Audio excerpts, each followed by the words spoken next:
So it's Internet Passport back with another video, and I've been here in Ho Chi Minh City, Vietnam for going on about 5 months living, working, and traveling.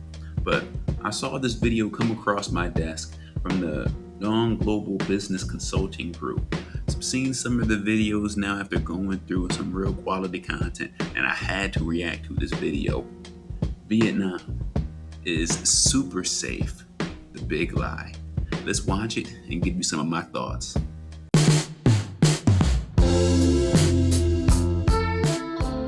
And the number one physical threat is not even violent crime. For tourists and expats, traffic is the number one killer by a wide margin. Official numbers still show nearly 10,000 of road deaths every year. So imagine what the real numbers look like. Most of them are motorbikes. Sleeper buses deserve special caution. They have been involved in repeated mass casualty crashes, particularly on overnight and long-distance routes. In Vietnam, traffic flows like liquid. Lanes are suggestions, sidewalks are extra lanes, and to the one with the bigger vehicle. I don't You're not really supposed to see motorbikes on the sidewalk, but that's one thing that still happens.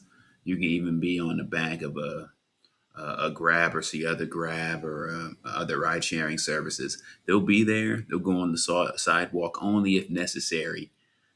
But yeah, there's been some close calls on the back of the bike. Nothing crazy, just maybe some small, almost, I guess, rear ends, you would say, or whatever it would be from bike to bike. That'll be something a little bit different. But yeah, traffic definitely flows here differently. care how careful you think you are.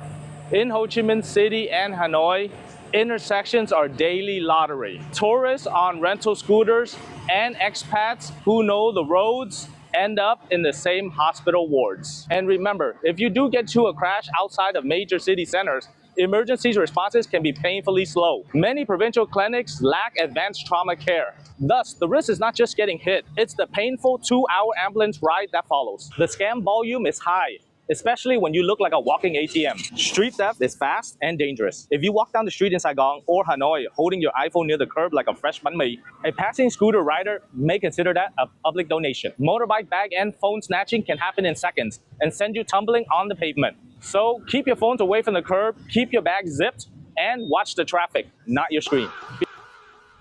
He is right where you do want to watch out for the traffic and obviously don't look like a sucker in there so you won't get licked. I would say for me, I've definitely been out near the street with my phone out. Nothing has happened. But this ends up being a reminder. Hey, I could just be lucky. Maybe some folks don't want to take the risk with me, but it doesn't mean someone won't one day. So I think I should be smart, put my phone away, and pay attention while on the road or near the street. Let's get back to it. Beyond street snatching, you face systemic fraud. Fake police officers pulling over foreigners for cash payouts. Fake visa agents saying, I know someone at immigration. Fake lawyers who take your money to open up a company and disappear. Currency swaps, real estate deposit traps, and fake investment schemes. We've covered many of these topics in previous videos because the industry keeps on growing. The common thread is simple. The system rewards people who treat foreigners as temporary wallets. If it sounds too easy or too cheap, assume there's a trap. Verify everything. Now, let's dive. He's 100% correct.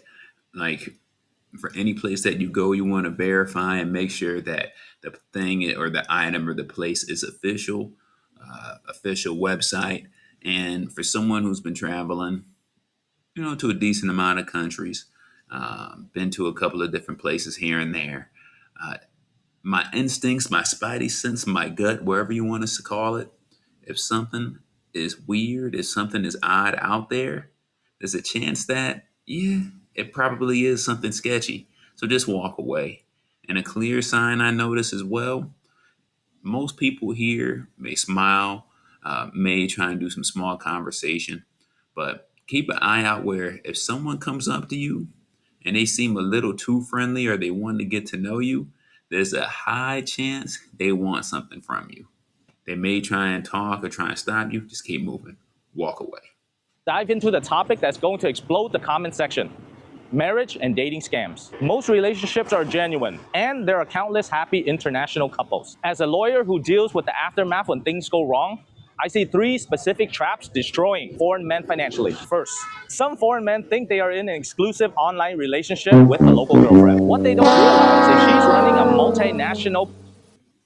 I had to stop it because the thing he said uh, was an online relationship. Online and long distances ain't gonna work. Not gonna see it.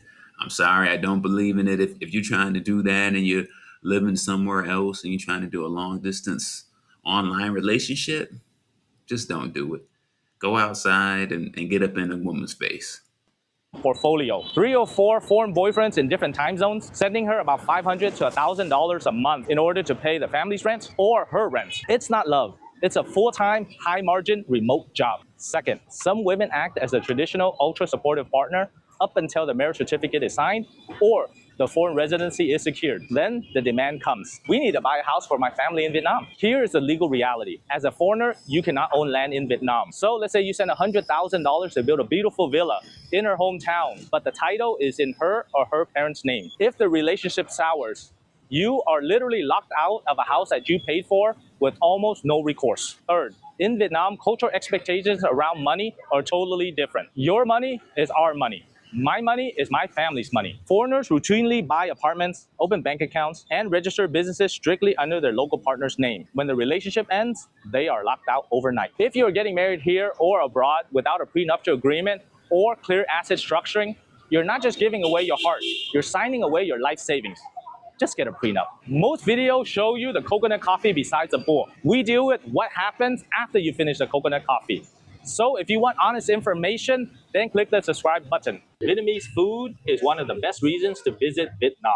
It is also one of the reasons why visitors spend 3 days studying the bathroom ceiling. You are still roughly 8 times more likely to get food poisoning here than in the United States per capita basis. Outbreaks hit street stalls, school cafeterias, popular banh mi chains, and even. I will admit, I did have to. I've been here maybe 2 months, and I think I've had to use the bathroom there desperately 3 times. And funny enough, one was from one of the largest fast food chains in the world, where I got some food that didn't sit well with me. One was from a new piece of fruit that I tried. I forgot what it's called, but that didn't sit well with me. Just some fruit. Um, And see, and the third time, I'm not really sure what happened. I was just, oh no, that was from some street food, some late night street food, and I said, what the hell? But it was a long night in the shakes.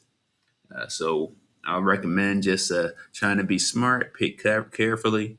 Because outside of that, the food I've been having, fresh fruit, fish, chicken, beef, all been delicious in the various different restaurants. So sometimes you got to risk it to get the biscuit. Back to the video. Package brands. In the first half of 2026, the numbers rose again. We made a full video on this crisis. Link in the description below. The short version, high turnover helps. Cold storage is expensive and enforcement is inconsistent. One clean kitchen sits next to another that puts raw meat and seafood out for hours. You cannot tell the difference from the outside. And food is not the only thing that you can consume that can put you in the hospital. Vietnam has recorded many deaths and serious illnesses related to alcohol contaminated by methanol, even from drinks at licensed bars, shops, and hotels. You cannot identify methanol by taste or smell, but even a small dose can kill. Avoid homemade liquor, free shots, unlabeled bottles, and unusually cheap liquor because the most dangerous drinks taste. Once again, he's saying a key point. Those type of things you would see not at the high end a bar or lounge with unmarked bottles. Of course, anything's possible. You never know. But there's been some, as they say, some dodgy, some sketchy areas where you're like, wait, how much is the beer? Wait, how much is the liquor? What are they doing? And you kind of look around, and my spidey sense starts tingling. I'm like, nah, I'm good. Let me go somewhere else where it seems about right. So try and go someplace reputable if you can. Just like the normal one. And right after food comes a real risk that many foreigners underestimate until it's too late. Vietnam has a zero tolerance policy on drugs. If you are flying in from Thailand or a Western country where cannabis, CBD, or edibles are legal, Listen to me carefully. Do not bring it across the border. Even small amounts of marijuana can lead to years in prison. Trafficking under certain circumstances can lead to the death penalty. There is no, I only had a little defense. Don't do drugs when you come here. Don't do drugs. Don't bring them here. That's a zero policy. They also have a zero policy when it comes to driving drunk there as well. You can't have one beer. If you have any bit of, if you get pulled over and you have any amount of alcohol in your system, you're automatically going down. You're going down. That's it. So no one drinks. Well, you shouldn't drink and drive because the risk of getting in trouble, prison is so high. Same thing with drugs. If you come in here and you want to do that, should have left it at home, buddy. I would detox a couple of months before coming here and then show up. But be smart. That reliably works, and being a foreigner does not protect you. And it isn't just narcotics. Vietnam maintains a complete nationwide ban on e-cigarettes, vapes, and heated tobacco products. Bringing a vape into the country or using one in public can result in a fine of 3 to 5 million VND, and the device may be seized. Plus, during police sweeps in nightlife districts, testing positive for narcotic is an offense itself, even if you consumed it legally in countries like Bangkok or Amsterdam 2 days before you flew into Saigon. If you value your freedom, leave all the vapes, gummies, and substances at home. The next danger. Leave them at home. They're so desperate you have to do that here in another country with these risks, you would have to be insane. And that's why I want to be able to communicate that to you. And make sure you hit the like button and subscribe to the damn video. Please. Is assuming just because a tourist activity is sold openly that someone must have checked that it is safe. That assumption can get you killed. Tour boats may carry life jackets, but not enough, not where passengers can reach them quickly or in unusable condition. Drivers may be exhausted. Motorbike tours may put inexperienced 90-pound, 20-year-old female riders on dangerous roads, and adventure operators sometimes continue in bad weather because canceling would mean they have to refund the money before booking. Look beyond the 5-star review saying, our tour guide was so friendly. Ask the boring questions. Are there life jackets? Can you see them? What happens if the weather changes? Is the driver licensed? Does the company carry insurance? If the staff gets offensive because you ask these basic safety questions, that is your answer. Because amazing experience can turn into international rescue mission very quickly. So, can a woman travel solo in Vietnam? Generally, yes. Busy streets, late night food culture, and low random violent crimes will make it feel more comfortable than most places. But comfortable is not the same as invulnerable. Harassment, unwanted touching, drink spiking still happens, especially around nightlife, isolated areas, unofficial transport, and dating app meetings. Match the. Yep. So basically, if you're moving around there solo, you just have to be smart.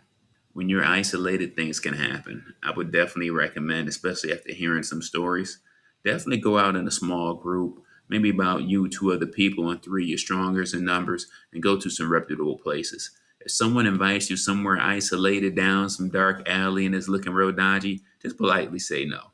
Let's be smart out here. The driver and the plate to the app. Watch your drink. Tell someone where you are going. Do not let friendliness convince you that a stranger is safe just because they're smiling. The people who get hurt are usually the ones who are only prepared for the risk that they already understood. So stay practical.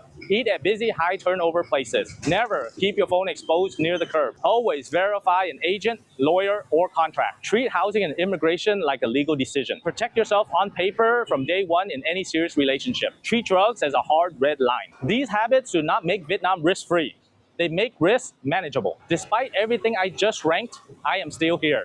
My work, my firm, and my family are here. Vietnam is safer from serious violent street crimes than many foreigners expect. It is unsafe in the specific areas that put people in hospitals, bankruptcy, and messy legal situations. The difference between a good experience and a costly one is whether you rank the real risk correctly instead of listening to YouTubers selling VPNs.